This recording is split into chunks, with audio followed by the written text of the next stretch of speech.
tides of annihilation, shattered London may function as a modern Camelot, meaning Gwendolyn may be living inside the newest version of that same doomed cycle.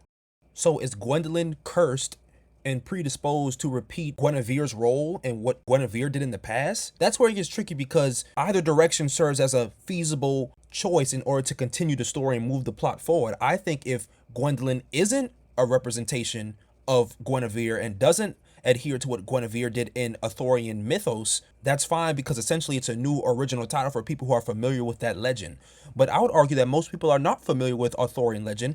Me personally, my own experience comes from Sonic and the Black Knight, where there was Lancelot and Percival and all these other people who I knew about, I guess, just unironically, just in the back of my head, I guess, but they aren't something that I'm actually as knowledgeable about. I would argue that most gamers have more of a knowledge about things like Norse mythology, Greek mythology, Egyptian mythology, but Arthurian legend, that's a new turn, and I think that would attract a lot of new gamers and a lot of new people who'll be interested in this. So I think even if they did adhere to Gwendolyn maintaining what Guinevere did in the legend of Arthurian legend, it would still be fine, and it would still be good for the story, because most people aren't familiar with it anyway. Like, is she the one who's meant to break the cycle instead of continuing the cycle? Maybe London itself is the new Camelot, and she is going to serve as its final queen, as the one who's going to take control of the monarchy, if that's the type of government and political structure that they have in place in this game. The curse of Camelot is not magic, it's the inevitability of ruin, that you cannot escape destruction.